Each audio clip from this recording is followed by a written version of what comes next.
Cet épisode de Questions de preuve vous est présenté par Nota Bene, la plateforme de notification électronique de LRM Huissier de Justice.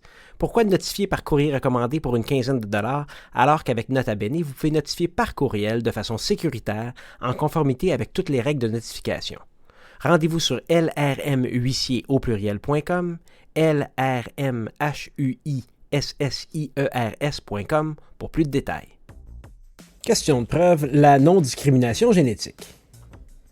Ce studio là où la porte, je suis Hugo Martin, avocat en pratique privée et fondateur de Rivercast Media, réseau qui héberge des balados dont Question de preuve, un podcast sur le droit et la justice par et pour les juristes, et dont les objectifs sont de faire avancer la pratique du droit et de favoriser l'accès à la justice. J'ai le plaisir de vous annoncer que Question de preuve a fait le top 20 des balados canadiens dans la section Actualité et politique d'Apple Podcasts, le premier et le seul en français dans le top 20. Certains de nos balados, comme celui que vous écoutez présentement, sont reconnus pour la formation professionnelle. Alors, allez dans la nouvelle section formation continue du site rivercastmedia.com pour connaître les façons d'obtenir votre attestation de formation. Notez qu'on va continuer à produire des épisodes tout le temps, donc ceux qui se pressent pour obtenir leurs attestations pour le 31 mars, achetez des crédits pour 300$, pas juste les heures qu'il vous manque. Ça va continuer en avril 2021, on est là pour rester. Dans les prochains mois, il y aura des changements. On va diffuser des épisodes qui ne sont pas nécessairement reconnus à titre de formation professionnelle. On va vous donner des trucs et astuces pour être plus productif, pour mieux vivre la pratique du droit et on va tranquillement incorporer la vidéo. On va aussi faire des rencontres avec des professionnels du droit de partout et partager leurs expertises. Alors restez à l'écoute, suivez-nous sur toutes les plateformes d'écoute de podcast. Saviez-vous qu'il existe une loi sur la non-discrimination génétique afin d'établir des règles applicables aux tests génétiques en ce qui concerne les maladies? Je n'ai pas d'invité aujourd'hui, je vais donc vous entretenir sur ce sujet qui est la discrimination, ou plutôt la non-discrimination génétique. Je vais avec vous faire le tour de la loi sur la non-discrimination génétique pour ensuite discuter du fait de forcer une personne à subir un test génétique ou en communiquer les résultats afin de pouvoir signer un contrat ou acheter quelque chose constitue au Canada un crime. Est-ce que les compagnies d'assurance peuvent obliger les gens à subir un test génétique afin d'obtenir une assurance vie? On peut bien présumer que non.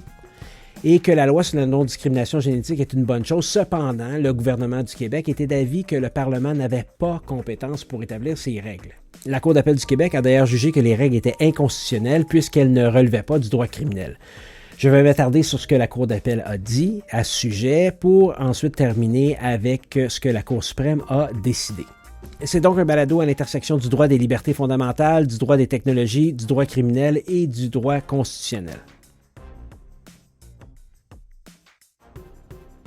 Alors, la loi sur la non-discrimination génétique, c'est une courte loi fédérale qui ajoute de nouvelles infractions au code criminel. Selon les règles d'écriture que l'on connaît des lois fédérales, ça va assez vite. L'article 1, le titre abrégé, l'article 2, les définitions. Au niveau des définitions, on en trouve 3. Communiqué, professionnel de la santé et test génétique. Bon, le mot communiquer est défini comme suit. Est assimilé à l'acte de communiquer le fait d'autoriser la communication. C'est bizarre de le mettre dans les définitions puisque le mot se retrouve 3 fois dans la loi. Il me semble que ça aurait été un peu plus facile de simplement préciser ce qu'on entendait par le mot « communiquer » au paragraphe 4.1 et 4.2 de la loi et à l'article 5, mais je vais y revenir. Ensuite, le législateur prend soin de définir l'expression « professionnel de la santé » en précisant que c'est une personne légalement autorisée en vertu d'une loi d'une province à fournir des services de santé au lieu où elle les fournit. Encore une fois, quand on va revenir directement à la loi, vous allez remarquer qu'on dit professionnel de la santé, mais on précise de toute façon dans la loi de qui on parle. Finalement, on définit le terme test génétique. Évidemment, c'est le nœud de la loi. Et ce qu'est un test génétique au sens de la loi, c'est des tests visant l'analyse de l'ADN, de l'ARN ou des chromosomes à des fins telles la prédiction de maladies ou de risques de transmission verticale ou la surveillance, le diagnostic ou le pronostic. Bon, l'ADN, c'est l'acide désoxyribonucléique. Elle contient le code génétique qui renferme toute l'information héréditaire d'un individu. On est pas mal au courant de ce que c'est l'ADN. C'est la molécule que l'on voit toujours représentée comme ayant la forme d'une double hélice. C'est l'unité de base des gènes. Donc, un test génétique, c'est entre autres un test de l'ADN. Mais c'est aussi un test de l'ARN. Plus récemment, là, on en parle un petit peu, là, c'est assez actuel, l'ARN, parce que les vaccins Pfizer et Moderna contre la COVID-19 sont d'ailleurs des vaccins ARN M, le N est pour messager, là, je vais vous en parler un petit peu plus tard. L'ARN, c'est l'acide ribonucléique. Les ARN dans notre système sont des molécules constituées par l'assemblage des ribonucléotides et possèdent de nombreuses fonctions dans la cellule et contrairement à l'ADN qui est structuré en double hélice, l'ARN peut être de formations très différentes mais liées à la fonction des molécules. Bon, je ne m'y connais pas vraiment, mais il existe plein de familles d'ARN, les ARN-M, messagers, les ARN-T de transfert, les ARN-SI pour interférents et bien d'autres. Bon, maintenant qu'on a ça, l'important à l'espèce, c'est de savoir qu'on limite là, à défaut d'autres termes, là, l'expression test génétique à des tests de l'ADN, de l'ARN ou des tests de chromosomes. Probablement qu'il y aura d'autres tests dans le futur qui seront disponibles, qui ne cadreront pas dans cette définition, mais bon, ça fera peut-être l'objet d'un autre podcast éventuellement. Ce qu'il faut se souvenir aussi de la définition de test génétique, c'est le but de ces tests. On n'interdit pas les tests, mais comme dans la plupart des lois ou des dispositions législatives pénales, il faut indiquer ce qui est interdit. Donc les tests génétiques sont permis, mais on a déjà une mise en garde dans la définition où le reste de la loi s'en va lorsque le législateur mentionne que ce sont des tests avec comme finalité la prédication de maladies ou de risques de transmission verticale, la surveillance, le diagnostic ou le pronostic, comme on l'a dit un petit peu tout à l'heure. Bon, ça va pour la prédiction de la maladie, on sait tout ce que ça veut dire. Même chose pour la surveillance. Le diagnostic, bon, pour lui, c'est l'identification d'une maladie, d'un état, d'après ses symptômes. Le pronostic, c'est-à-dire le jugement que porte un médecin après le diagnostic sur la durée et l'issue d'une maladie.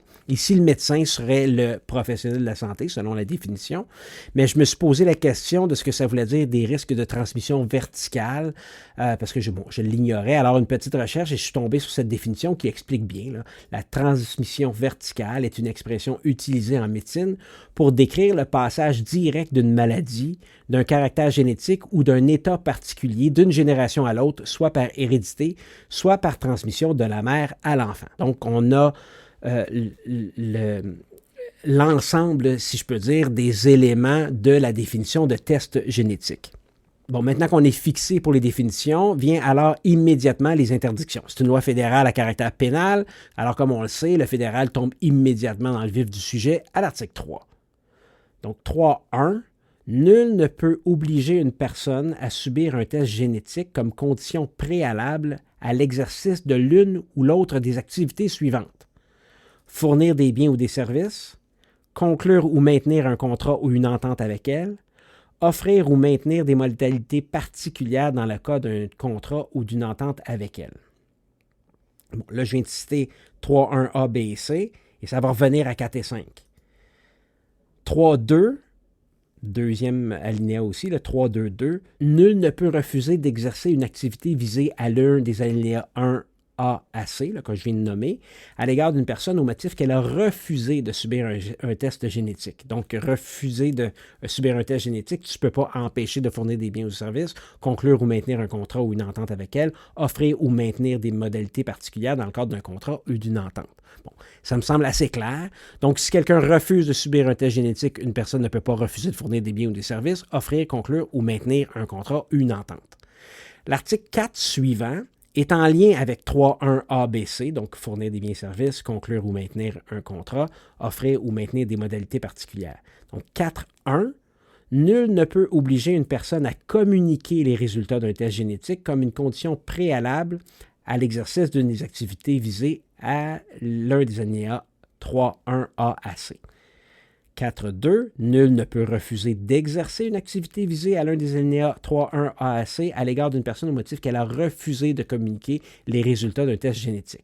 Donc, on a eu un test génétique, on ne peut pas obliger une personne de communiquer les résultats et non plus, on ne peut pas, entre guillemets, sanctionner une personne qui refuse de communiquer ces résultats-là. Donc, on parle maintenant de communiquer les résultats de quelqu'un qui a subi des tests génétiques, mais qui refuse que les résultats soient communiqués. C'est un peu une protection. Donc, c'est important là, de faire la distinction parce que là, on s'en va, on dit qu'il faut se souvenir que le fédéral dit que c'est une loi ou des articles criminels, donc c'est pour empêcher ou pour sanctionner quelque chose, mais comme on lit 4.1, ça semble plutôt être une protection. Mais on va revenir plus tard, évidemment, les tribunaux vont s'être penchés là-dessus.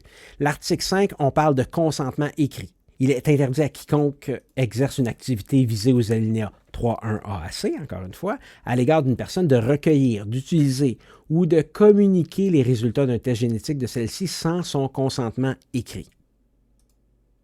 Tout ce que je viens de dire, donc 3, 4 et 5, a certaines exceptions en ce qui a trait aux professionnels de la santé. Donc, tous ceux qui, dans leur province, sont légalement autorisés à fournir des services de santé au lieu où elle les fournit.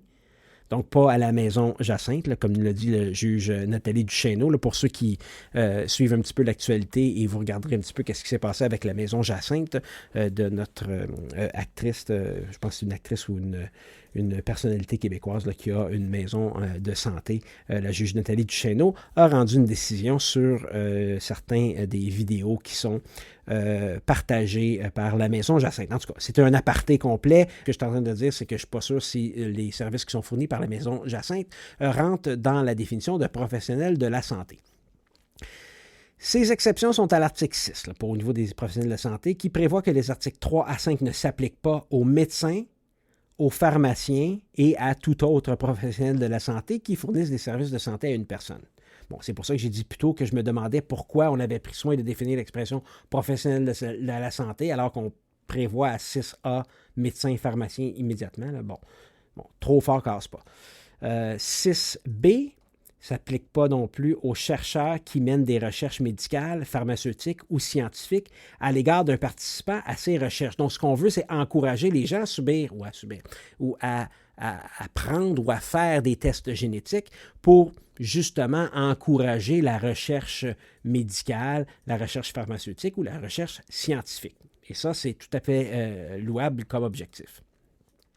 Et là, le dernier article de cette toute petite loi qui a fait son chemin jusqu'en Cour suprême, c'est l'article 7, les infractions et les peines. Quiconque contrevient à l'un des articles 3 à 5 commet une infraction et encourt sur déclaration de culpabilité. Donc, nos auditeurs criminalistes savent la différence déclaration de culpabilité par mise en accusation ou par procédure sommaire. Moi, j'ai des réflexes à l'époque où j'étais à l'école, à l'université.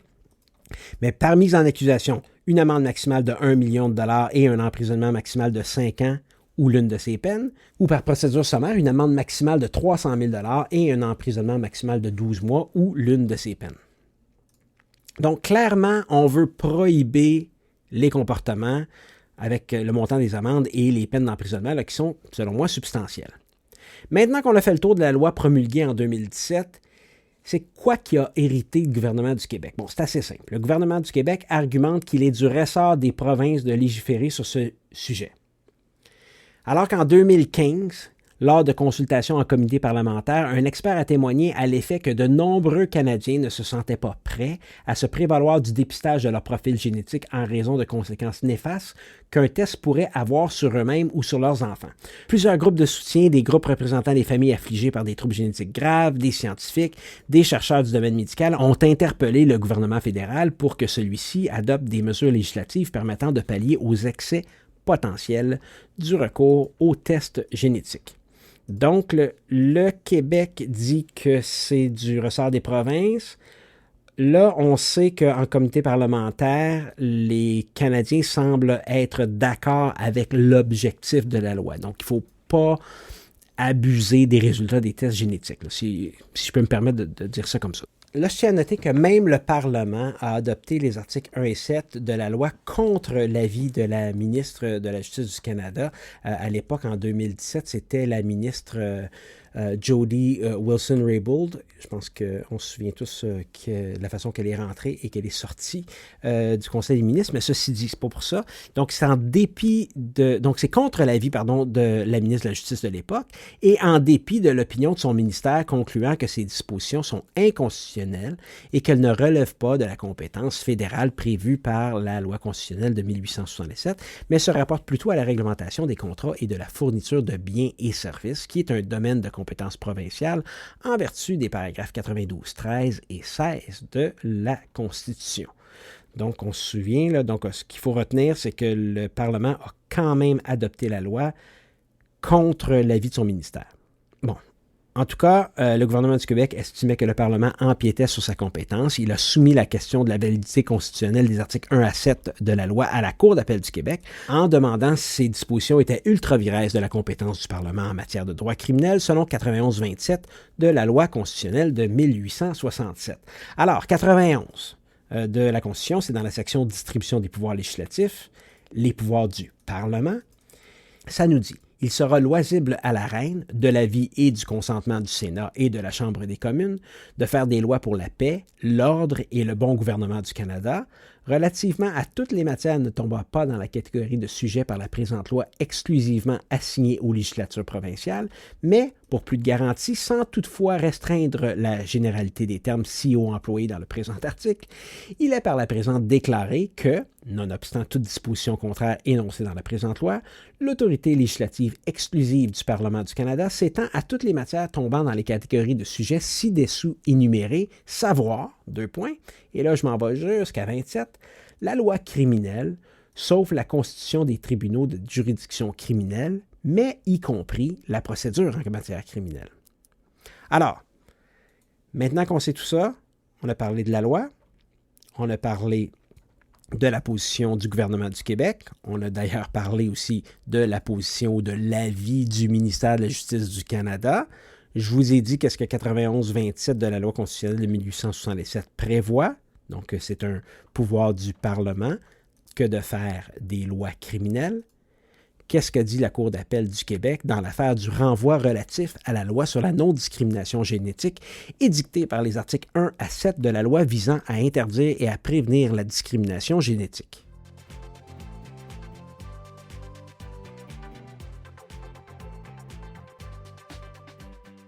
C'est un avis de la Cour d'appel du Québec du 21 décembre 2018. Les juges Essler, Biche, Bélanger, Savard et Mainville répondent par l'affirmative à la question suivante. La question, c'est: la loi sur la non-discrimination génétique édictée par les articles 1 à 7 de la loi visant à interdire et à prévenir la discrimination génétique est-elle ultra-viresse de la compétence du Parlement du Canada en matière de droit criminel selon le paragraphe 91-27 de la loi constitutionnelle de 1867? Donc, ce n'est pas un très long avis de la Cour d'appel qui aura formulé un petit peu la question comme suit. La loi visant à interdire et à prévenir la discrimination génétique constitue-t-elle un exercice valide de la compétence du Parlement en matière criminelle? Donc, on a simplifié un petit peu la question. Pour déterminer s'il s'agit d'un exercice valide de la compétence du fédéral, il faut que la Cour d'appel analyse la loi selon ces critères. 1. Déterminer le caractère véritable de la législation contestée, c'est-à-dire identifier la matière sur laquelle elle porte essentiellement, son objet principal, et le rattachement de cet objet à l'un ou l'autre des champs de compétences de l'autorité législative qui l'a adopté, ici le Parlement fédéral, en vertu de 91-27 de la Constitution. Ici, la loi criminalise le fait d'exiger un test génétique, d'en communiquer ou d'en utiliser les résultats dans certains contextes, les articles 1 à 7. La Cour d'appel a examiné le texte de la loi, les débats parlementaires entourant son adoption, et selon elle, cet examen établit clairement que le caractère véritable des articles 1 à 7 est de prohiber l'usage des tests génétiques ou de leurs résultats afin de permettre aux Canadiens d'accéder à ces tests sans que leurs résultats puissent subséquemment être utilisés sans leur consentement lorsqu'ils contractent avec des tiers ou lorsqu'ils cherchent à se procurer des biens ou des services. Donc, en établissant le caractère véritable, avec ce que je viens de vous lire là, elle ne pense pas que c'est du ressort du droit criminel. La Cour indique aussi que l'effet de ces dispositions concerne surtout les contrats d'assurance, qui est au cœur des préoccupations du législateur. Donc, on comprend donc, que si un test génétique révèle que je suis porteur d'un gène qui est attribué à la maladie de Parkinson, peut-être qu'un assureur voudrait le savoir pour me refuser une assurance parce qu'il sait que j'aurai éventuellement le Parkinson. Bon. La loi cherche donc principalement à empêcher que les Canadiens se privent de subir des tests génétiques à des fins médicales par crainte que les résultats n'en soient utilisés sans leur consentement dans le cadre d'un contrat ou d'un service, notamment aux fins d'une assurance ou d'un emploi. Donc là, je ne sais pas si aujourd'hui les gens font des tests génétiques un peu at large ou on fait des tests génétiques parce qu'on veut déceler une maladie, mais ce qu'on a, c'est que la Cour d'appel détermine que ce qui est vraiment recherché, c'est que les résultats de tests génétiques que feraient les Canadiens ne doivent pas être utilisés dans le cadre d'un contrat de service, ou en tout cas sans leur consentement, et que si le consentement n'est pas donné à transmettre les résultats de ces tests-là, qu'on ne soit pas sanctionné par la compagnie, là, dans le sens qu'il va refuser de contracter avec nous parce qu'on refuse de donner le résultat de ces tests-là. Il ne faut non plus rien, j'imagine qu'on ne voudrait pas non plus rien interpréter du fait qu'on ne veut pas partager ces tests-là, mais ça n'apparaît pas nécessairement à la loi, mais ceci dit. Là, comme je disais un petit peu tout à l'heure, on regarde le texte de la loi et on regarde aussi un petit peu les débats parlementaires. Et le député Robert Oliphant, qui pilotait le projet de loi à la Chambre des communes, a d'ailleurs indiqué que les mesures de protection prévues dans le projet de loi permettraient aux Canadiens de profiter des avancées médicales dans le domaine de tests génétiques sans crainte de représailles à leur endroit ou envers leur famille. Le projet de loi permettrait aux Canadiens d'avoir les outils nécessaires pour être en meilleure santé, donc des tests génétiques. Le projet de loi servirait aussi à réveiller les gens, les inciterait à obtenir des soins de santé et nous orienterait en tant que société vers un système de santé plus durable. On parle ici de médecine ciblée, de sorte que les gens obtiendraient de bons tests au moment opportun et se verraient offrir les bons traitements et les bons choix. Donc, c'est vraiment de dire assez rapidement, est-ce qu'on détient ou est-ce que les tests génétiques démontrent qu'on va développer plus tard ou est-ce qu'on est plus propice à avoir une ou une autre maladie et qu'on pourrait obtenir de la médecine ciblée. Donc, c'est ce que Robert Oliphant dit lorsqu'il parle de son projet de loi ou du projet de loi qu'il pilotait. Donc, ce qu'on veut, c'est encourager la population à faire ces tests et une façon de l'encourager, c'est de la rassurer que les résultats des tests ne seront pas utilisés contre eux.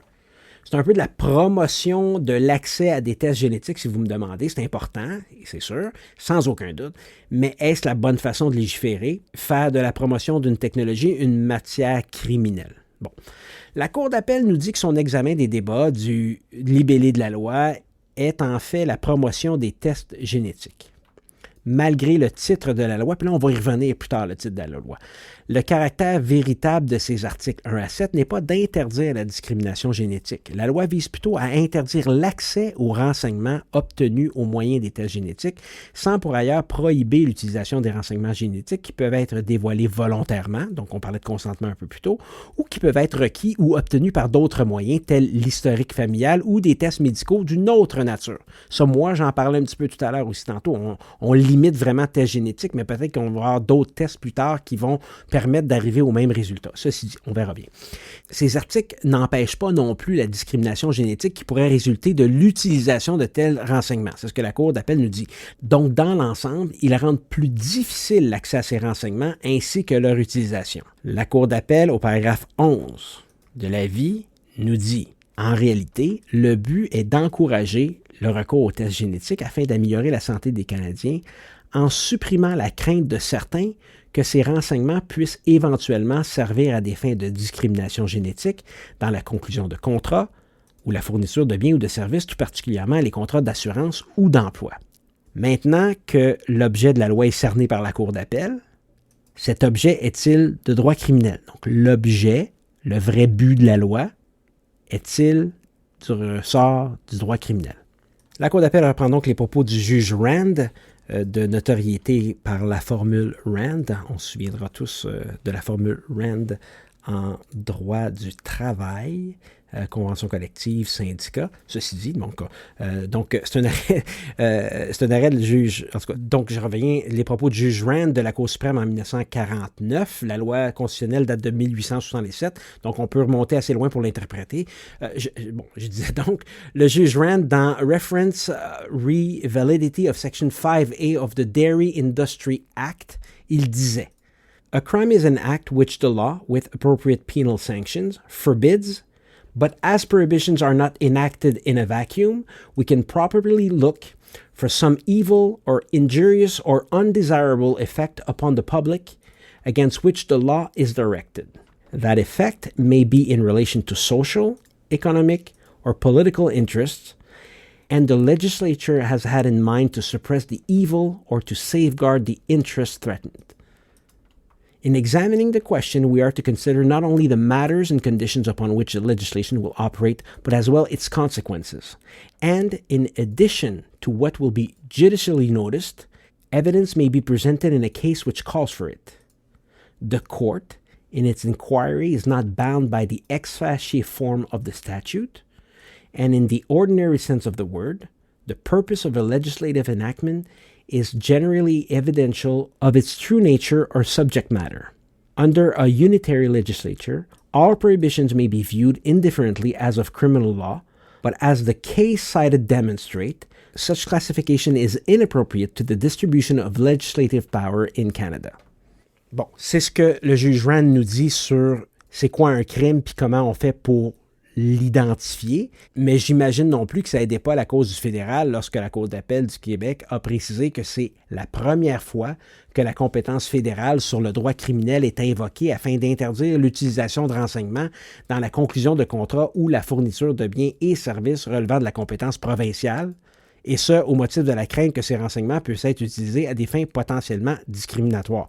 Donc, la Cour d'appel, ce qu'elle nous dit ici, c'est qu'il faut faire attention. C'est la première fois que le fédéral légifère criminellement sur des sujets qui sont de compétence provinciale, c'est-à-dire la conclusion de contrats, la fourniture de biens et de services, et des fins potentiellement discriminatoires. Donc là, la discrimination, on peut aller dans les deux sens.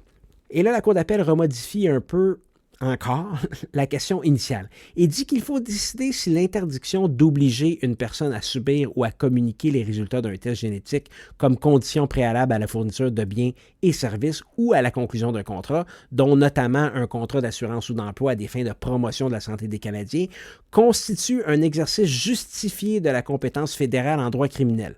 C'est un peu une deuxième formulation de la question initiale. On commence à comprendre là, où la Cour d'appel s'en va avec sa décision. Il faut se rappeler que les articles 1 à 7 de la loi ne prohibitent pas les tests génétiques.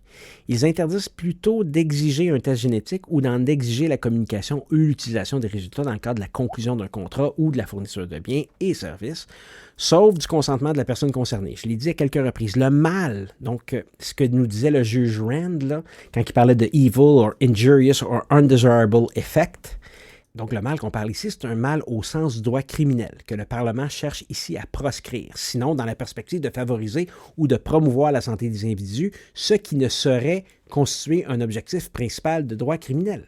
Donc il faut faire attention. Le mal qu'on cherche à proscrire, c'est quoi? Il n'y a pas ici de mal véritable, nous dit la Cour d'appel, qui justifierait le recours au paragraphe 91-27 de la loi constitutionnelle de 1867. L'objet de droit criminel invoqué pour justifier la loi est celui d'offrir une meilleure qualité de soins de santé en favorisant l'accès à des tests génétiques, et ce, en apaisant la crainte que les résultats de ces tests ne soient utilisés à des fins d'assurance ou d'emploi. Or, ceci, selon la Cour d'appel du Québec, n'est manifestement pas un objet de droit criminel.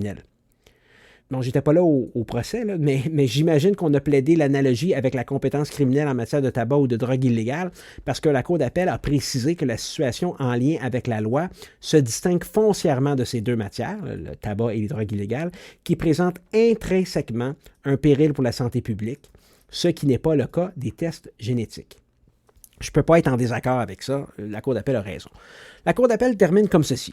Il ne s'agit pas ici d'évacuer les problématiques qui peuvent découler de l'utilisation des tests génétiques ou de la discrimination fondée sur des caractéristiques génétiques. Il s'agit plutôt de déterminer qui, dans l'ordre constitutionnel canadien, détient la compétence de légiférer en la matière. En l'absence d'un objet de droit criminel, ces questions doivent être traitées par le Parlement et les législatures provinciales dans leurs champs de compétences respectifs. À tout le moins, en l'absence d'un tel objet, donc un objet de droit criminel, on doit conclure que les articles 1 à 7 ne constituent pas un exercice valide de la compétence fédérale en matière criminelle.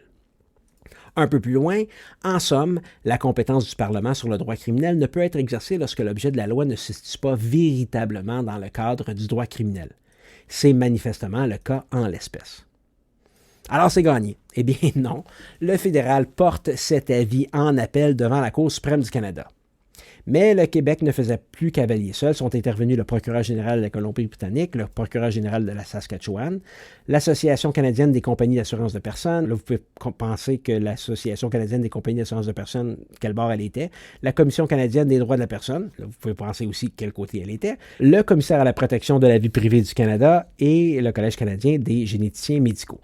Mais ces intervenants, comme je disais, ne sont pas tous du côté du Québec. Là. Il y en a un peu des deux bords. Moi, ce qui m'a interpellé par cette décision, c'était en lisant un communiqué du Commissariat à la protection de la vie privée du Canada qui disait, oui, là, c'est le genre de communiqué que je suis abonné. Elle nous disait, donc, le commissariat nous disait par la bouche de son commissaire, Daniel Thérien, qu'il accueille favorablement la décision de la Cour suprême confirmant la constitutionnalité de la loi sur la non-discrimination génétique, que la loi renforce le droit à la vie privée des Canadiennes et des Canadiens, non seulement à l'égard de leurs renseignements personnels, mais aussi quant à leur intégrité physique et à leur dignité, même en tant que personne, puisque la loi confirme que les personnes ne sont en aucun cas obligées de dévoiler les résultats d'un test génétique à leur employeur, à leur compagnie d'assurance ou à aucune autre entreprise, ni être pressées de le faire, sauf si elles partagent ces résultats volontairement, clairement, librement, en toute connaissance de cause et par écrit.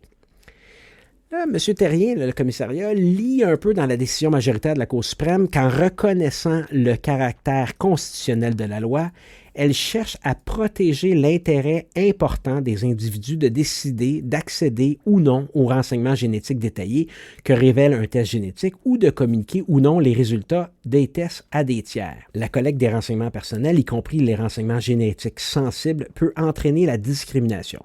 À une époque où l'appétit pour les renseignements personnels atteint des niveaux sans précédent, cette loi représente un développement particulièrement important pour la protection de la vie privée.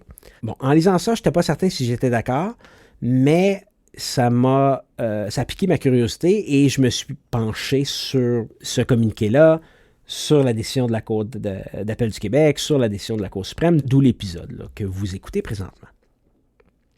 Après la pause, la décision de la Cour suprême du Canada, avec comme coram le juge en chef Wagner, les juges Abella, Moldaver, Karakatsanis, Côté, Brown, Rowe, Martin, puis Casirer. Une décision 3-2-4, je pense qu'on peut dire ça. Alors on se retrouve après la pause, ne quittez pas.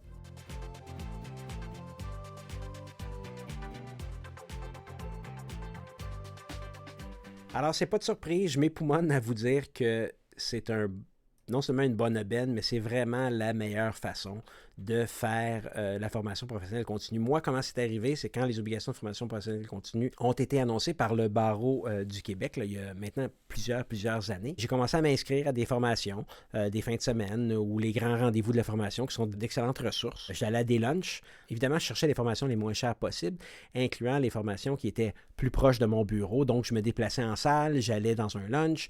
Je me disais que ce n'est pas la meilleure façon de faire ça. Il doit certainement avoir une façon plus technologique et plus accessible pour la communauté juridique. Évidemment, il y a les webinaires. Ce sont quand même des formations où on doit s'asseoir devant un écran et écouter quelque chose. Ce qu'on a décidé d'offrir avec Question de preuve, c'est des formations par balado. Pensez à optimiser votre temps et votre argent en vous abonnant au balado Question de preuve. Là, quand je vous dis abonner, c'est que je vous dis allez chercher des crédits. Parce que vous abonnez au balado Question de preuve, c'est gratuit. Cherchez Question de preuve sur votre plateforme de podcast préférée, que ce soit Apple, Google, Spotify, et cliquez s'abonner, subscribe. Vous pourrez ainsi écouter tous les épisodes gratuitement, directement sur votre téléphone intelligent, dans la voiture, au gym, les gyms vont ouvrir bientôt, ou pendant votre heure de lunch.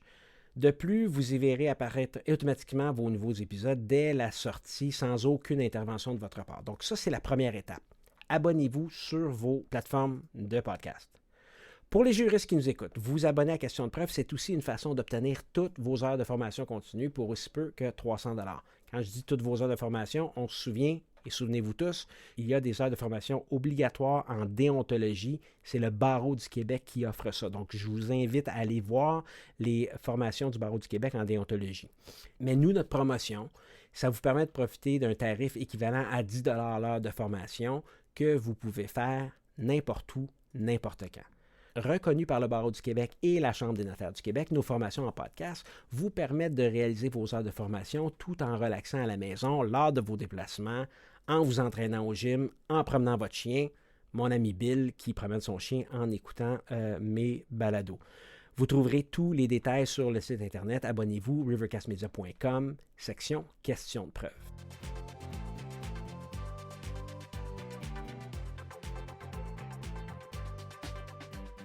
Alors, nous sommes de retour avec le renvoi relatif à la loi sur la non-discrimination génétique.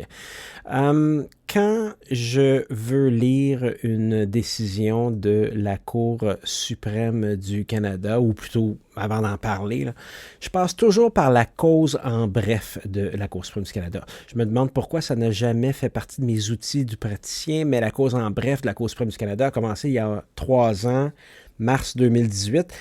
C'est en fait la Cour suprême qui publie des résumés de ses motifs dans un langage clair et accessible dans le but d'aider à mieux comprendre des décisions, l'accès à la justice, quoi. Ils sont publiés sur le site de la Cour dans les 2 langues officielles. Recherchez simplement cause en bref, le CSC sur Google. Et je pense aussi qu'on les retrouve sur les comptes Twitter et Facebook de la Cour. En tout cas, revenons à nos moutons. Dans le cas du renvoi relatif à la loi sur la non-discrimination génétique, la Cour suprême dit ceci. On ne passe pas par 4 chemins. Le tout premier paragraphe, le Parlement avait le pouvoir de criminaliser le fait de forcer quelqu'un à se soumettre à un test génétique ou à en révéler les résultats. Bon, plus loin, la Cour explique en langage clair, là, parce que c'est la cause en bref, le but de la loi, selon elle évidemment. En vertu de cette loi, le fait de forcer une personne à subir un test génétique ou en communiquer les résultats afin de pouvoir signer un contrat ou acheter quelque chose constitue un crime. Par exemple, les compagnies d'assurance, on revient tout le temps là-dessus, ne peuvent pas obliger les gens à subir un test génétique afin d'obtenir une assurance vie. Évidemment, le contraire est vrai. On ne peut pas empêcher quelqu'un d'obtenir une assurance vie parce qu'il refuse de se soumettre à un test génétique. Mais en tout cas, la Cour suprême, dans la cause en bref, ne le mentionne pas directement. On explique ensuite la position du gouvernement du Québec, le but qui était recherché en mentionnant que le gouvernement du Québec était d'avis que le Parlement n'avait pas compétence pour établir ces règles, c'est-à-dire qu'il n'avait pas le pouvoir de le faire. Il faut se rappeler que la Constitution du Canada accorde des pouvoirs différents aux provinces et au gouvernement fédéral. Par exemple, c'est le Parlement qui possèdent le pouvoir de faire des lois en matière criminelle. Pour leur part, les législatures provinciales ont le pouvoir d'adopter des lois portant sur la propriété et les droits civils, notamment des lois concernant l'achat et la vente de biens et de services. Si le Parlement ou une législature provinciale adopte une loi que seul l'autre a le pouvoir d'adopter, cette loi sera jugée inconstitutionnelle. Fait à noter, la Cour suprême reconnaît que le PG du Canada était d'accord avec la position du Québec en disant que le gouvernement du Québec a demandé à la Cour d'appel du Québec de décider si les règles établies par le Parlement sont inconstitutionnelles. La procureure générale du Québec a affirmé que les règles sont inconstitutionnelles car elles ne portent pas sur le droit criminel mais visent en réalité les contrats d'assurance d'emploi ainsi que la promotion de la santé. Le procureur général du Canada a dit qu'il était d'accord. Comme je l'ai dit en analysant la décision de la Cour d'appel, les procureurs généraux du Québec et du Canada soutenaient donc tous les deux que les règles étaient inconstitutionnelles. Ensuite, la cause en bref résume la décision de la Cour suprême en disant « Selon une majorité de juges de la Cour suprême, les règles sont constitutionnelles. 5 juges ont dit être d'avis que le Parlement avait le pouvoir d'établir les règles en question. Ces juges ont déclaré qu'il s'agit de règles de droit criminel étant donné qu'elles interdisent des comportements, qu'elles créent des peines applicables si on ne les respecte pas et qu'elles visent à empêcher certains types de préjudices. » En passant, j'aime bien l'explication que donne la Cour suprême sur ce qu'est un renvoi. C'est un bon rappel pour nous tous. Elle nous dit « Un renvoi est une procédure par laquelle les gouvernements demandent aux tribunaux leur avis sur une question donnée. En droit, un avis n'est pas simplement une opinion ou un point de vue, mais bien une explication officielle du droit sur cette question. Le gouvernement fédéral peut demander à la Cour suprême qu'elle lui donne son avis sur une question. Les gouvernements provinciaux et territoriaux peuvent aussi demander à leur cour d'appel respective son avis sur une question, avis qui peut ensuite refaire l'objet d'un appel devant la Cour suprême. En cas d'appel visant un renvoi entendu par une cour d'appel, il n'est pas nécessaire d'obtenir l'autorisation de la Cour suprême pour qu'elle l'entende. C'est un appel de plein droit. Maintenant qu'on a le résumé, l'arrêt de la Cour suprême a 275 paragraphes alors que celle de la Cour d'appel en avait 25 ou 30. Comme je l'ai dit, le pouvoir est accueilli et la question du renvoi reçoit une réponse négative. Les juges de la majorité, Karakatsanis avec l'accord des juges Abella et Martin et avec des motifs concordants du juge Moldaver et de la juge Côté. Les juges dissidents, le juge en chef Wagner, les juges Brown, Rowe et Casirer. On se souviendra que les juges Wagner et Casirer sont du Québec, le juge Brown est de la Colombie-Britannique et le juge Rowe de Terre-Neuve et Labrador. Donc, ce n'est pas nécessairement un dossier qui est décidé selon des lignes, disons, provinciales. Le juge Karakatsanis nous indique d'entrée de jeu que le Parlement avait le pouvoir d'édicter la loi sur la non-discrimination génétique en vertu du paragraphe 91-27 de la loi constitutionnelle de 1867.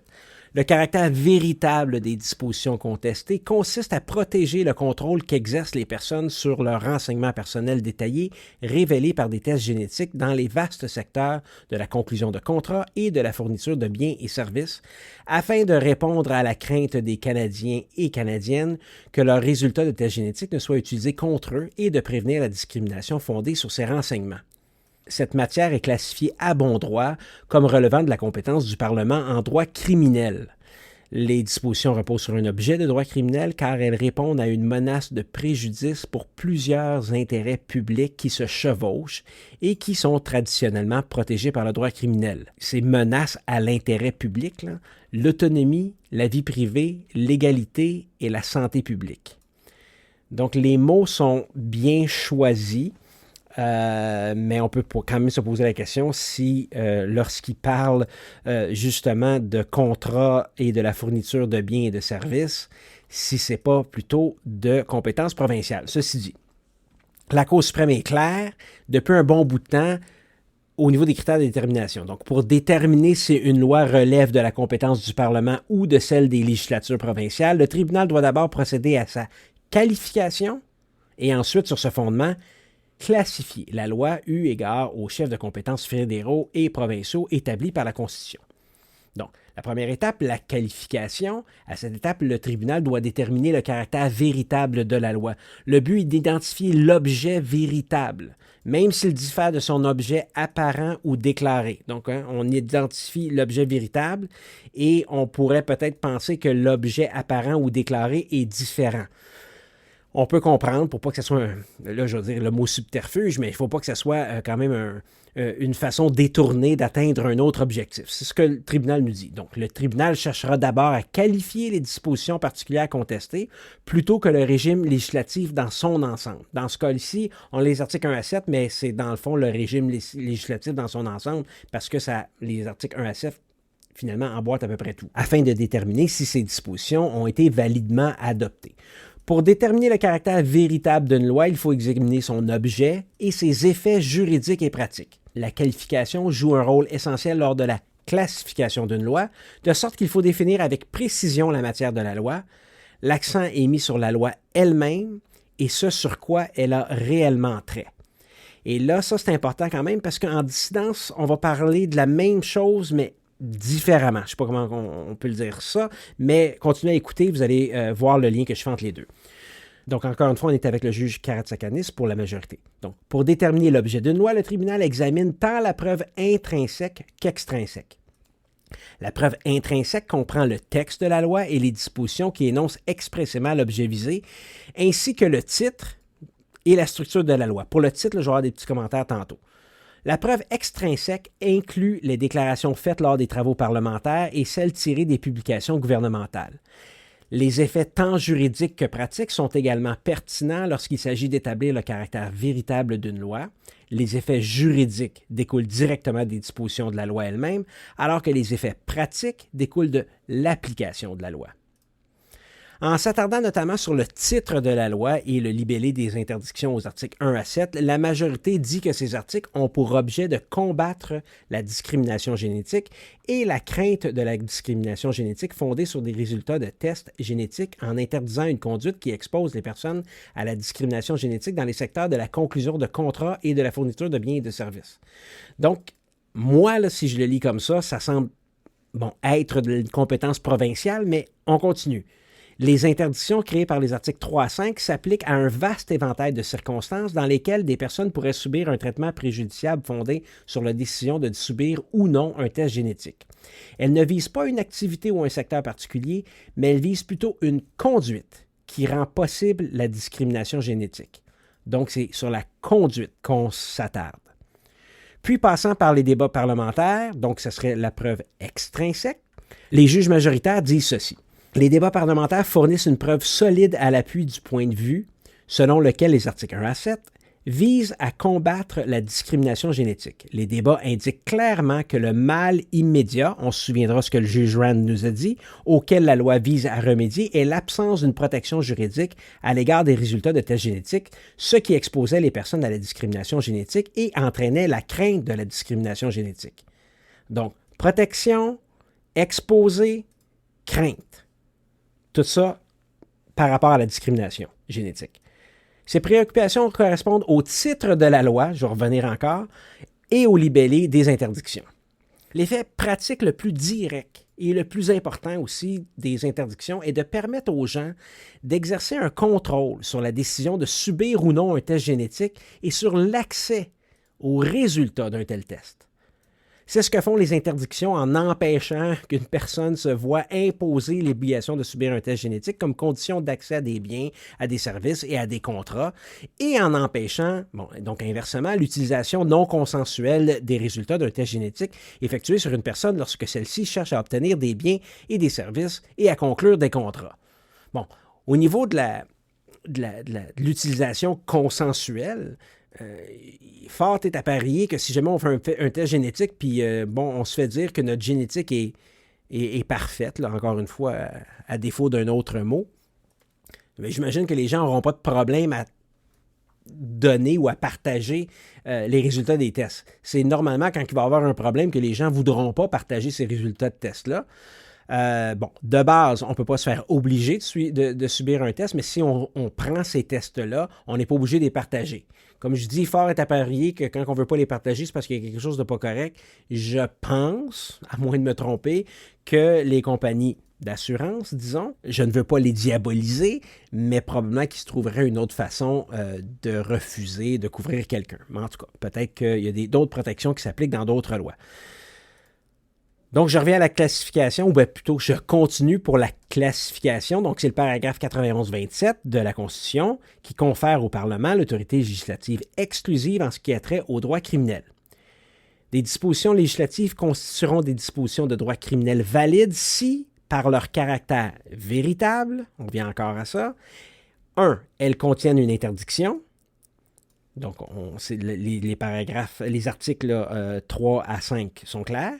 Est assorti d'une sanction, les paragraphes d'emprisonnement et de peine, et troisièmement, repose sur un objet de droit criminel. Bon, moi, je pense que c'est là où le bas blesse, mais ceci dit, la majorité pense autrement. En l'espèce, puisqu'il y a sans aucun doute des interdictions assorties de sanctions, la seule question consiste à savoir si les articles 1 à 7 reposent sur un objet de droit criminel. Alors, qu'est-ce qui fait qu'une loi repose sur un objet de droit criminel? Elle repose sur un objet de droit criminel si, par son caractère véritable, on revient encore là-dessus, elle constitue la réponse du Parlement à une menace de préjudice à un intérêt public traditionnellement protégé par le droit criminel, comme la paix, l'ordre, la sécurité, la santé, donc là on tombe dans le mode santé, et la moralité, ou à une menace de préjudice à un autre intérêt semblable. Dans la mesure où le Parlement répond à une appréhension raisonnée de préjudice à l'un ou plusieurs de ses intérêts publics, donc l'appréhension raisonnée de préjudice pourrait venir du témoignage des experts là, qui ont dit que la majorité des Canadiens ont peur de ça, donc ont une appréhension. Le degré de gravité du préjudice n'a pas à être établi pour qu'ils puissent légiférer en matière criminelle. Donc, ça n'a pas besoin d'être grave, il faut que ça soit une appréhension raisonnée de préjudice. Donc, la majorité conclut comme ceci. Permettre aux personnes d'exercer un contrôle sur l'accès à leurs renseignements génétiques en interdisant les tests génétiques forcés et la communication forcée des résultats de tels tests, ainsi que la collecte, l'utilisation ou la communication non consensuelle de ces résultats dans les domaines de la conclusion de contrats et de la fourniture de biens et de services, vise la crainte préjudiciable de la discrimination génétique qui constitue une menace pour la santé. La loi visait cette crainte. Bon, comme je l'ai mentionné un peu plus tôt, les juges Moldaver et Côté sont d'accord avec les trois autres majoritaires quant aux résultats, mais leur opinion est un peu différente quant au caractère véritable des articles 1 à 7 de la loi. En effet, ces deux juges viennent nous dire que ces dispositions ont pour caractère véritable la protection de la santé en ce qu'elles prohibent des conduites qui amenuisent le contrôle que peuvent exercer les gens sur les renseignements intimes que révèlent les tests génétiques. Si on arrête là, on peut se demander par quel genre de gymnastique ils ont pu arriver à confirmer la constitutionnalité des articles 1 à 7 de la loi, mais ils y arrivent. Ils y arrivent avec les mêmes éléments que les trois juges dont l'opinion a été rédigée par le juge Karakatsanis, c'est-à-dire le titre, la structure et le contenu de la loi, ainsi que les débats parlementaires. C'est pas peu dire. On connaît donc tous comment déterminer si une loi relève de la compétence du Parlement ou de celle des législatures provinciales en, premièrement, procéder à sa qualification et, deuxièmement, sur ce fondement, classifier, hein, qualification, classification, classifier la loi eu égard aux chefs de compétences fédéraux et provinciaux établis par la Constitution. Cependant, ce n'est pas toujours clair comme de l'eau de roche. Tous les juges ont accès au même document, la loi, son titre, son contenu, les débats parlementaires, mais ils qualifient et classifient différemment. On précise que le texte des dispositions contestées est une source clé de preuves intrinsèques, on se souvient, tantôt intrinsèques, extrinsèques, concernant leur objet. Le titre de la loi est aussi une autre forme de preuve intrinsèque de l'objet véritable. Et je vous avais dit tantôt que je voulais revenir sur le titre des lois. Permettez-moi de dire que c'est un peu faible comme argument, mais bon, prenez pas mon opinion, je suis juste derrière un micro dans un studio, c'est eux qui sont à la Cour suprême, mais je ne peux pas m'empêcher de penser qu'on peut écrire pas mal ce qu'on veut comme titre d'une loi. Regardez ce qui se fait aux États-Unis. Bon, je suis un peu, pour ceux qui me connaissent, là, donc la liberté d'expression et tout ça, juste penser à l'article 230 du Communications Decency Act aux États-Unis qui dit qu'un Interactive Computer Service can't be treated as the publisher or speaker of third-party content. This protects a website from lawsuit if a user posts something illegal, although there are exceptions for copyright violations, sex work-related material, and violations of federal criminal law. J'ai lu une partie là, de l'article de l'intention de l'article 230 du Communication Decency Act, mais certains pensent aux États-Unis que it is the most important law protecting Internet speech. Cet article 230 est constamment sous attaque par des lois qui sont intitulées là, aux États-Unis comme par exemple Allow States and Victims to Fight Online Sex Trafficking Act, FOSTA, Eliminating Abusive and Rampant Neglect of Interactive Technology Act, le EARN-IT, Stop the Censorship Act, Ending Support for Internet Censorship Act, Stop Enabling Sex Traffickers Act. Donc, ça en est des titres qui attaquent, entre guillemets, Section 230 of the Communications Decency Act. Donc, le nom, le titre de ces lois semble viser des idéaux très nobles. Hein? Stop sex trafficking, fight online sex trafficking. Je n'ai pas de problème avec les idéaux, mais dans les faits, ces lois-là visent autre chose qui peuvent donner des avantages politiques aux uns ou aux autres, notamment attaquer la liberté d'expression aux États-Unis. Ce que je dis, c'est que ça me semble très peu rigoureux que de s'arrêter sur le titre d'une loi pour démontrer une preuve intrinsèque de l'objet véritable d'une loi ou, dans notre cas, de la loi sur la non-discrimination génétique. Donc, on a un titre qui dit « Ah, c'est une loi qui porte sur la non-discrimination génétique ». Je vous laisse y penser. Je ne dis pas que c'est pas ça que ça veut dire, mais on pourrait penser que, surtout les lois fédérales, hein, il y a le titre officiel de la loi, puis il y a tout le temps la loi abrégée. Ben, il y a souvent la loi abrégée à l'article 1.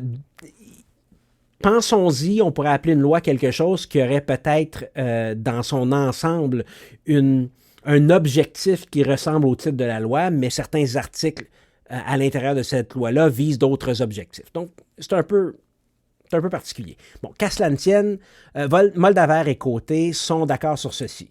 L'effet pratique le plus important de la loi est de permettre aux personnes d'exercer un contrôle sur la décision de subir ou non un test génétique et sur l'accès aux résultats de tout test génétique qu'elles choisissent de subir. Les articles 1 à 7 confèrent un contrôle quasi complet sur la catégorie précise de renseignements génétiques que ciblait le Parlement, c'est-à-dire, l'article 2, les définitions, les résultats de tests génétiques. Ces articles donnent aux personnes la capacité de dicter la façon dont les résultats de leurs tests génétiques peuvent être recueillis, communiqués et utilisés, ainsi que la mesure dans laquelle ils peuvent l'être dans un large éventail de contextes.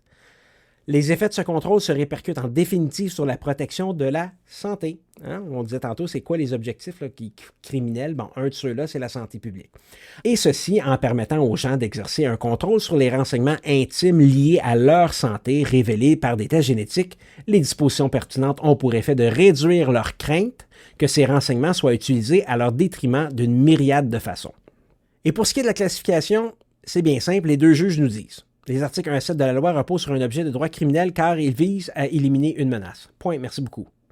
En plus de s'attaquer aux risques associés aux maladies évitables, les dispositions contestées protègent aussi d'autres facettes importantes de la santé, telles la vie privée et l'autonomie. Donc, c'est d'autres facettes importantes de la santé que sont la vie privée et l'autonomie. Alors qu'on disait tout à l'heure que les dispositions qui reposent sur un objet de droit criminel sont celles qui répondent à une menace de préjudice pour plusieurs intérêts publics qui se chevauchent et qui sont traditionnellement protégées par le droit criminel. L'autonomie, la vie privée, l'égalité et la santé publique.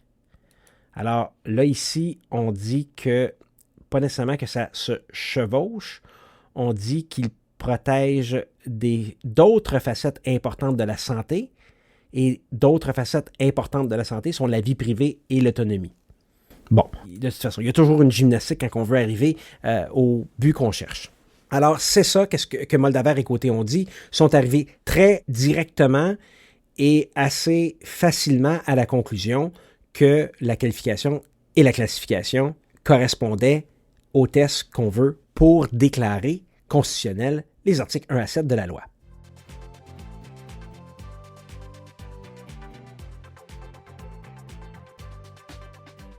En dissidence, le juge en chef Wagner, Brown, Rowe et Casirère ont une toute autre approche et sont d'avis qu'il convient de rejeter le pourvoi et de répondre par l'affirmative à la question du renvoi.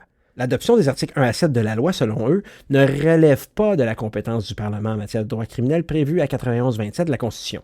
Ces dispositions relèvent plutôt de la compétence provinciale sur la propriété et les droits civils conférés par 92-13. Donc, on connaît tous 92-13 de la Constitution, n'est-ce pas? Mais un petit rappel, c'est dans la section pouvoir exclusif des législatures provinciales. 92. Dans chaque province, la législature pourra exclusivement faire des lois relatives aux matières tombant dans les catégories de sujets ci-dessus énumérés, savoir. Il y en a une série, le 13e, 92-13, la propriété et les droits civils dans la province. Donc, chacune des provinces, selon le gouvernement du Québec, chacune des provinces aurait le droit de légiférer en cette matière de façon exclusive. Donc, il pourrait le faire, ne pourrait pas le faire, mais ça appartient aux provinces. En se fiant sur 92-13, c'est clair, direct et précis ce que les juges dissidents pensent. Le caractère véritable des articles 1 à 7 de la loi consiste à réglementer les contrats et la fourniture de biens et de services, en particulier les contrats d'assurance et d'emploi, en interdisant ce qui peut être perçu comme des usages inappropriés d'une catégorie de tests génétiques, et ce, dans le but de promouvoir la santé de la population canadienne. La santé de la population canadienne qui serait, une protection d'une crainte, d'une appréhension raisonnée de la santé, mais ici, la loi consiste, selon les juges, à réglementer les contrats et la fourniture de biens et de services. On peut pas nécessairement être en désaccord avec ça. Ils ont raison. Et là, ils continuent, ils disent, les articles 1 à 7 ne respectent pas l'exigence de fond du droit criminel, un objet valide de droit criminel. Parce que le Parlement n'a pas énoncé une menace bien définie qu'il entendait viser et n'a fourni non plus aucune preuve étayant une telle menace. Au contraire, les articles 1 à 7 influent de façon importante sur le droit substantiel des assurances ainsi que sur les lois relatives aux droits de la personne et aux droits du travail dans toutes les provinces. Bon, je vous dis d'emblée que je suis d'accord avec la position des juges dissidents. Ils sont d'accord avec les principes de détermination, mais ils ajoutent à ces principes, ils ajoutent des critères et posent des questions supplémentaires. Il faut bien les suivre quand même pour comprendre l'exercice juridique qui s'ensuit. Comme j'ai dit, les dissidents sont d'accord sur la façon de déterminer si une loi est constitutionnelle. D'abord, qualifier la loi, c'est-à-dire déterminer son caractère véritable, et ensuite classifier la loi et déterminer si elle relève de la compétence de l'ordre de gouvernement qui l'a adoptée.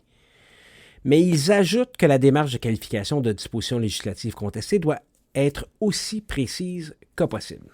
Donc, bien que d'autres caractéristiques accessoires de la loi puissent être signalées, il convient de ne pas laisser celle-ci dicter la qualification pour éviter d'être dirigé dans la mauvaise voie lors de la classification. L'analyse du tribunal relative au caractère véritable doit être ancrée dans le texte des dispositions législatives contestées.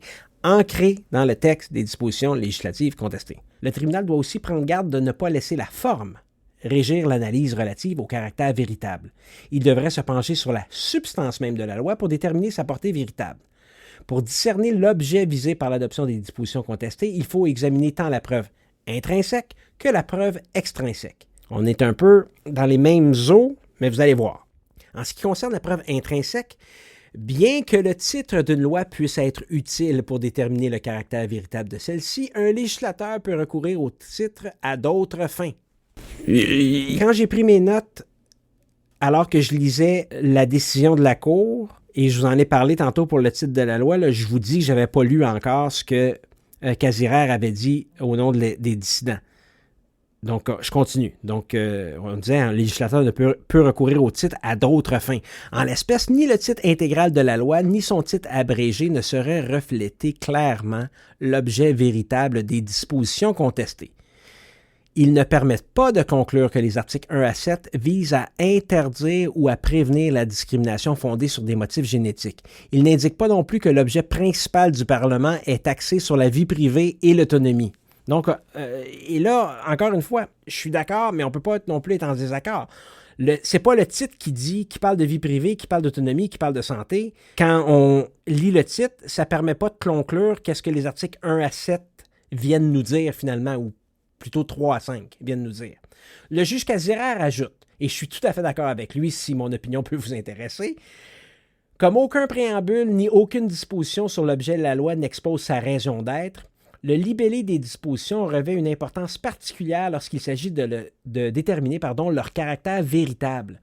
La définition de test génétique à l'article 2 est cruciale pour déterminer l'objet de la loi, puisque les interdictions prévues aux articles 3 à 5, l'exception établie à l'article 6 et les peines figurant à l'article 7 reposent toutes sur cette définition étroite et axée sur la santé. Considérés ensemble, les articles 1 à 7 visent à interdire le fait d'obliger une personne à se soumettre à un test génétique ou à en communiquer les résultats comme condition préalable pour lui fournir des biens et services ou pour conclure ou maintenir un contrat, ou encore pour offrir et maintenir des modalités particulières d'un contrat. Les dispositions n'interdisent pas l'utilisation des renseignements génétiques qui peuvent être communiqués de manière volontaire, j'étais un peu emporté, ou être obtenus par d'autres moyens. J'en ai parlé un petit peu plus tôt tantôt, d'autres moyens. Il y a peut-être d'autres tests qui vont peut-être arriver ou il y a peut-être d'autres tests qui sont possibles aujourd'hui et n'interdisent pas la discrimination génétique. Les articles 1 à 7 se limitent à une catégorie formée de certains tests génétiques axés sur la santé. Je vous l'ai dit tantôt, on parlait de tests de ADN, de ARN et les tests de chromosomes. C'est tout. Rien d'autre. Et on ajoute une autre couche pour déterminer l'objet véritable, le fameux Holy Grail de la détermination de la constitutionnalité d'une loi. Les effets immédiats et non les effets indirects ou hypothétiques sont pertinents pour déterminer si une loi est valide dans la mesure où ils en révèlent le caractère véritable. Après la qualification, vient la classification, comme on dit toujours. Et à cette étape, les juges dissidents disent que la seule question, il y en a d'autres, mais vous allez voir, est celle de savoir si le Parlement était autorisé à adopter des dispositions contestées en vertu de la compétence en matière de droit criminel que lui confère le paragraphe 91-27 de la Constitution. Une loi sera classifiée à bon droit comme étant une loi criminelle valide si 3 éléments essentiels sont réunis. 1. Une interdiction. 2. Une sanction liée à cette interdiction. Et 3. Un objet valide de droit criminel. Les 2 premiers éléments constituent des exigences formelles, alors que le 3e est une exigence de fond. Interdiction, sanction, c'est une exigence formelle à une disposition en matière criminelle. Et l'objet valide de droit criminel, c'est une exigence de fond. Donc, un critère, 3 volets, le critère qui permet d'empêcher le Parlement d'utiliser son pouvoir de manière inappropriée pour empiéter sur les domaines de compétences des provinces et permet donc le respect de l'équilibre du fédéralisme. Dans le cas qui nous occupe, celui sur la loi sur la non-discrimination génétique, et pour les juges dissidents, il ne reste qu'une seule question, celle de savoir si les articles 1 à 7 répondent à la 3e exigence, soit un objet valide de droit criminel. Et là, attachez-vous, on nous dit qu'il ne reste qu'une seule question pour la 3e exigence. Les juges dissidents proposent 3 questions pour évaluer la seule question qui reste, qui est la 3e exigence. Vous me suivez, j'espère. Pour respecter l'exigence de fond relative à l'objet du droit criminel, les dispositions législatives contestées doivent viser un mal ou un effet nuisible ou indésirable pour le public. Ça vient de Rand. Le concept de mal est nécessaire pour rappeler au Parlement que de simples effets indésirables ne sont pas suffisants pour qu'une loi ait un objet de droit criminel. Sur le plan conceptuel, il demeure utile que les tribunaux recherchent un mal pour que l'exigence relative à l'objet de droit criminel soit respectée. Donc, je l'ai dit, il y a une seule question pour la 3e exigence, mais il y a 3 questions pour répondre à la 3e exigence. Donc, les 3 questions. Premièrement, les dispositions législatives contestées se rattachent-elles à un objectif public, par exemple la paix publique, l'ordre, la sécurité, la santé ou la moralité? Deuxièmement, le Parlement a-t-il énoncé une menace bien définie à supprimer ou à prévenir au moyen de dispositions législatives contestées, c'est-à-dire un mal ou un effet nuisible ou indésirable pour le public? Troisièmement, la menace est-elle réelle? En ce sens que le Parlement avait un fondement concret et une crainte raisonnée de préjudice lorsqu'il a adopté les dispositions législatives contestées. En ce qui a trait à la première question, c'est-à-dire est-ce que les dispositions législatives contestées se rattachent à un objectif public, il y a un accord pour dire qu'il est possible d'affirmer que les dispositions contestées se rattachent à un objectif public, c'est-à-dire la santé. Le caractère principal des dispositions comporte une dimension clairement liée à la santé. Les dispositions contestées ont également une incidence sur la vie privée et l'autonomie, mais la portée de la définition de test génétique de l'article 2, on revient encore au début, signifie que la santé constitue le caractère premier de la loi et que la vie privée et l'autonomie n'en sont que des caractères secondaires. Bon, là, je vois qu'est-ce qu'ils veulent dire. Moi, je ne le lis pas nécessairement aussi directement qu'eux, mais c'est clair, je suis d'accord qu'on vise des objectifs dans une dimension liée à la santé. Je n'ai pas de problème. Pour ce qui est de la deuxième question, est-ce que le Parlement a énoncé une menace bien définie? Le Parlement doit énoncer et définir clairement la portée de la menace qu'il cherche à supprimer, c'est-à-dire qu'il doit énoncer une menace précise dont les contours sont déterminables. En l'espèce, le Parlement n'a défini ni mal pour la santé publique, ni menace à supprimer. La loi a pour objectif de favoriser ou promouvoir des pratiques bénéfiques en matière de santé. C'est vrai. Elle vise à encourager la population canadienne à se soumettre à un test génétique. C'est vrai. Ce qui peut ensuite mener à de meilleures conditions de santé. C'est vrai. Cela en soi ne suffira tout simplement pas à cette étape, dit le juge Casera. Le simple fait que les tests génétiques constituent une nouveauté ne fait pas, à lui seul, tomber ceux-ci sous le coup du droit criminel. De plus, une lacune dans les lois provinciales à travers le pays ne constitue pas une menace bien définie qui justifie le recours au droit criminel. Puis là, on parle de lacune dans les lois provinciales. Bon, une lacune dans une loi, ça peut clairement se corriger assez rapidement en faisant d'autres lois. Quant à la troisième question, qui est de savoir si la menace est réelle, en ce sens qu'il y avait un fondement concret et une crainte raisonnée de préjudice, bien qu'il dispose sans aucun doute d'une grande latitude pour décider de la nature et du degré de préjudice auquel il souhaite remédier, le Parlement ne peut intervenir lorsqu'il y a absence de preuves adéquates étayant le préjudice. S'il y avait eu une menace bien définie pour la santé en l'espèce, il y aurait tout de même eu l'absence de preuves étayant le préjudice. Tout à fait, ça n'apparaît pas nulle part dans la loi. Le Parlement cherche à améliorer la santé des gens, objectif louable, en leur permettant d'être informés des problèmes de santé préexistants qu'ils sont susceptibles d'avoir et le fait en tentant de les encourager à recourir à des tests génétiques. Les dispositions contestées ne respectent donc pas l'exigence de fond du droit criminel. Là, je ne suis pas trop sûr si la Cour a raison qu'améliorer la santé par des tests génétiques afin d'identifier des problèmes de santé préexistants. Bon, et ça complète ce que les juges dissidents disent dans le renvoi relatif à la loi sur la non-discrimination génétique. C'est une décision 5-4, en tout cas je l'appelle 3-2-4. Quand je dis je l'appelle, j'ai rien inventé, là, je l'ai vu dans certains commentaires que nos collègues ont fait sur le net à propos de cette décision de la Cour suprême du Canada. Ça complète le survol du renvoi relatif à la loi sur la non-discrimination génétique. Le premier élément à retenir et à partager avec nos clients, c'est obliger une personne à subir un test génétique ou en communiquer les résultats afin de pouvoir signer un contrat ou acheter quelque chose constitue un crime. On ne peut pas obliger personne à faire ça. Aussi, recueillir, utiliser ou communiquer les résultats d'un test génétique de quelqu'un sans sa permission est aussi un crime. Toute personne qui désobéit à ces règles peut recevoir soit une amende pouvant s'élever à 1 million de dollars, soit une peine d'emprisonnement pouvant aller jusqu'à 5 ans ou les deux.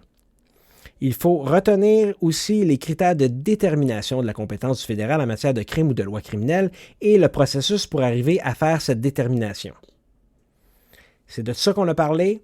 J'espère que vous en savez un petit peu plus, que vous avez un peu mieux compris. Moi, j'ai trouvé ça super intéressant. Donc, je suis vraiment d'accord. Est-ce qu'il y a une loi sur la non-discrimination génétique? Est-ce qu'on pourrait aller plus loin? Probablement. Est-ce qu'elle va trop loin? Peut-être. Moi, ce que j'ai voulu faire, c'est de partager cette décision-là avec vous, faire le tour de la loi, faire le tour de la décision de la Cour d'appel du Québec, vous indiquer c'était quoi les intentions ou la position du gouvernement du Québec par rapport à cette loi-là, qui était d'ailleurs la position aussi du PG Canada. Donc, n'hésitez pas. Vous avez des commentaires à partager sur la loi sur la non-discrimination génétique, sur la décision de la Cour d'appel ou celle de la Cour suprême du Canada. Alors, pour la première fois, nous allons ouvrir une section sur la page de l'épisode 32. Et oui, c'est bien l'épisode 32. Alors, on va faire le test. Nous allons permettre la discussion sur le site rivercastmedia.com, section questions de preuve, sous l'onglet de l'épisode 32. Souvenez-vous que Frédéric Letendre est venu vous entretenir sur la modération des sections de commentaires sur les sites web dans l'épisode 29 et on va modérer la discussion avec beaucoup d'aplomb. Alors restons polis, encourageons l'avancement et la pratique du droit. Tous les liens de ce que j'ai discuté durant l'épisode sont dans les notes, soit sur la page de questions de preuve, soit dans les notes de l'épisode de l'application sur laquelle vous écoutez présentement. Allez dessus, faites aller votre doigt sur l'écran et vous allez voir les liens et les notes. Alors c'est ça.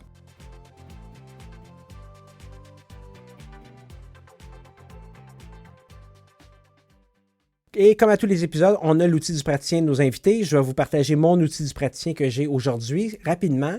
Je pense que c'est important. Le gouvernement du Canada, par son ministère de la Justice, a récemment publié son rapport annuel sur l'état du système de justice pénale. Le rapport annuel sur l'état du système de justice pénale 2020, accent sur les femmes. Le premier rapport sur l'état du système de justice pénale était en 2019, donc c'est sa deuxième édition, et il fournissait une analyse exhaustive du rendement du système de justice pénale canadien par rapport à certains indicateurs clés.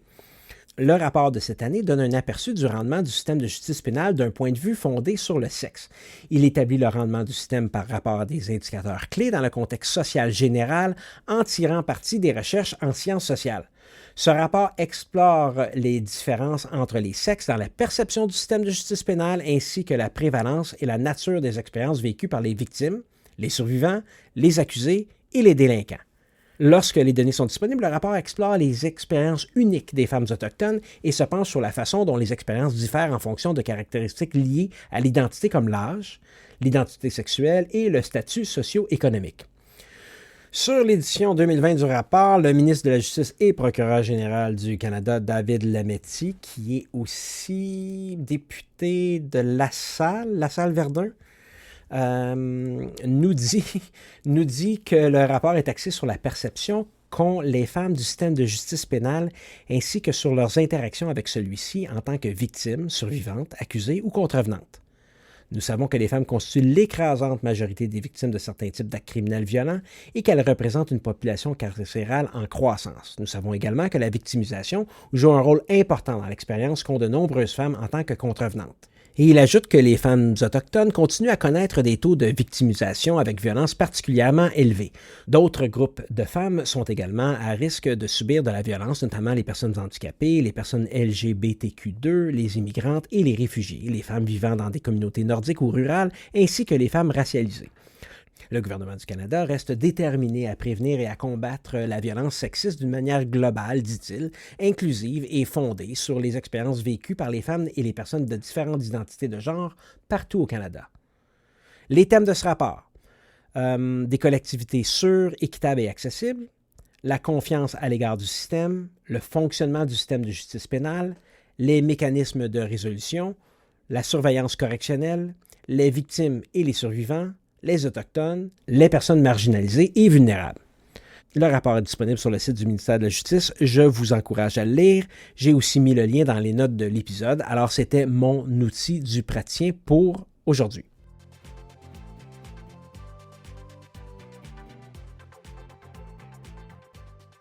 Maintenant, à mon tour de vous parler des projets à venir. C'est la fin de la période de formation dans quelques jours, alors on est pas mal occupé là-dessus. Sinon, nous avons une série de balados qui est en préparation sur les programmes du Fonds d'aide aux victimes d'actes criminels, le FAVAC. Ça devrait être lancé à l'automne et ça remplit tout à fait un aspect de la mission du balado Question de preuve, c'est-à-dire de favoriser l'accès à la justice. Au niveau des remerciements, c'est moi qui ai fait la recherche, le synopsis et toute la préparation de l'épisode. Je fais faire le montage et l'édition, alors je me remercie. Comme à mon habitude, je fais un clin d'œil à Constance, que je remercie et qui est occupée sans bon sens à vous transmettre vos attestations de formation. Alors, vous comprenez le principe maintenant. On diffuse des épisodes souvent. La plupart sont approuvés par le Barreau du Québec pour la formation continue. C'est pas si plate que ça. J'essaie de diffuser sur tous les sujets de droit. On est dans le domaine du droit. Restons curieux et surtout, continuez à nous écouter. Obtenez vos attestations de formation bon an, mal an, sans stresser 2 semaines avant le 1er avril. Vos crédits de formation que vous allez acheter ne disparaissent pas. Question de preuve ne disparaîtra pas. On continue. Moi, j'aime trop ça. Allez dans la section formation juridique du site rivercastmedia.com pour tous les détails ou écrivez à Constance à info@rivercastmedia.com. Mettez-la au défi, elle répond, dit-elle, dans les 24 heures. Finalement, au niveau du dernier remerciement, c'est à vous, chers auditeurs. Je vous remercie de votre attention et pour votre écoute de nos balados. On est à plus ou moins 13 000 téléchargements. Le mot-clé pour cet épisode est dissidence, tout en minuscule. C'est de ce côté que je penchais au niveau de la constitutionnalité de la loi sur la non-discrimination génétique, même si je suis d'accord avec les objectifs de cette loi. Comme je le répète toujours, allez dans la section questions de preuve du site rivercastmedia.com sur l'épisode 32 pour entrer le mot-clé dissidence et obtenir votre attestation de formation. Je suis @HRMartin sur Twitter et je suis ouvert à vos commentaires, suggestions et idées. Contactez-moi pour venir discuter de sujets qui vous concernent, qui vous tiennent à cœur et qui font avancer la pratique du droit. Questions de preuve et Rivercast Media sont, quant à eux, sur tous les réseaux sociaux. J'ai appris récemment que Apple Podcasts va changer le mot subscribe ou abonnez-vous par follow ou suivre pour les podcasts, puisque l'écoute des podcasts comme question de preuve est tout à fait gratuite, mais le mot subscribe avait une connotation un peu payante.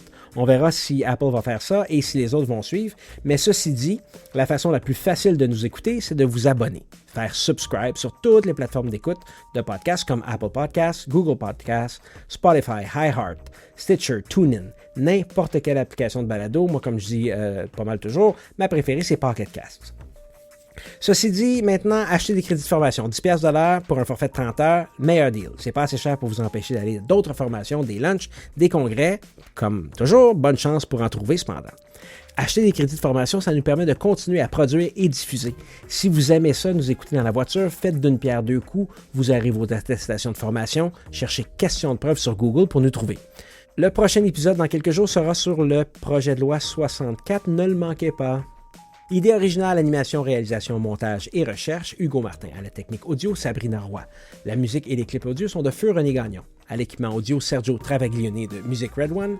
À la gestion, au marketing et à la direction générale, Constance Saint-Pierre. Ce podcast est une production Rivercast Media SA et rappelez-vous, tout est question de preuve. Cet épisode de Questions de preuve vous est présenté par Icanos Bar à poissons, l'endroit incontournable pour les amateurs de poissons et de fruits de mer. Essayez l'un des menus de dégustation pour la livraison ou cueillette à icanos.ca. Des plats partagés qui mettent en lumière l'habileté du chef Constant Menzas à vous séduire en vous concoctant un menu saisonnier évolutif. Une performance artistique qui commence en cuisine et qui se termine à votre dernière bouchée.